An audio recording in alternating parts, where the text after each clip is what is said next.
Hello friends, welcome to TR creations. இன்றைக்கி நம்ம என்ன செய்ய போகிறோம்னா வீட்லேயே ஹோம்மேட் பாதாம் க்ரீம் தான் செய்ய போகிறோம். வாங்க எப்படி செய்கிறதுன்னு பார்க்கலாம்.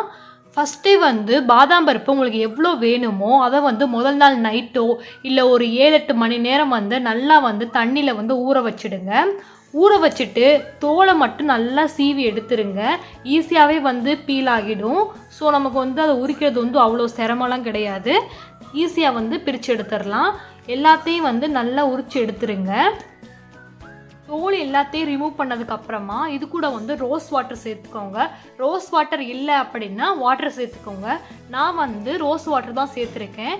இது மிக்சியில் போட்டு நல்லா ஸ்மூத் பேஸ்ட்டாக அரைச்சிருங்க.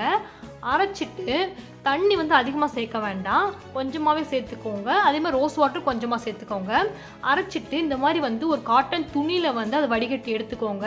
நம்ம சாதா வடிகட்டில் வடிகட்டணும் அப்படின்னா உங்களுக்கு தெரலாக இருக்கும். அதனால் காட்டன் துணியில் நல்லா ஃபில்டர் பண்ணிக்கோங்க. துணியில் வடிகட்டினால நல்லா ஃபில்டர் ஆகிடுச்சு.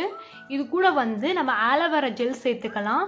இது இப்போ வாட்டர் கன்சிஸ்டன்சியில் இருக்கனால நமக்கு க்ரீமி கன்சிஸ்டன்சி கொண்டு வரணும் அப்படின்னா நம்ம கரெக்டான அளவுக்கு ஆலோவேரா ஜெல் சேர்த்துக்கணும். நம்ம மிக்ஸ் பண்ண நமக்கே தெரியும் இது க்ரீமியாக இருக்கா இல்லை தண்ணி இருக்கா அப்படின்னு நமக்கே தெரியும்.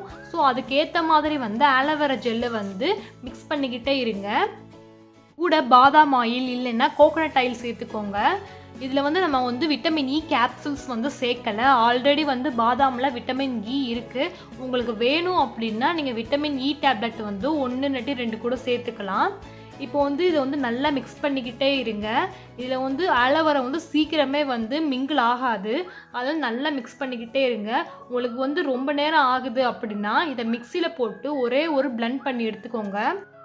இந்த பாதாம் க்ரீம் நம்ம ஸ்கின்னை எப்போவும் சாஃப்டாகவும் ஸ்மூத்தாகவும் வச்சுக்கிறோம். ரொம்ப க்ளோயிங்காக இருக்கும். இதை யூஸ் பண்ண தான் நம்ம ஃபேஸில் என்ன போட்டிருக்கோம்னு மற்றவங்க கேட்குற அளவுக்கு பார்த்திங்கன்னா அவ்வளோ ஒரு க்ளோயிங்னஸ் கிடைக்கும். இப்போது ரெடி ஆகிடுச்சு. இதை நம்ம ஏர்டைட் கண்டெய்னரில் போட்டு ஸ்டோர் பண்ணிக்கலாம். இதை கண்டிப்பாக ஃப்ரிட்ஜில் வச்சு தான் ஆகணும். ஸோ ஃப்ரிட்ஜில் வைக்கிறோம் அப்படின்னா 20 டேஸ்க்கு வச்சுக்கலாம். அதுக்கு மேலே வைக்க வேண்டாம். இதை நம்ம வெளியே வச்சு யூஸ் பண்ண முடியாது.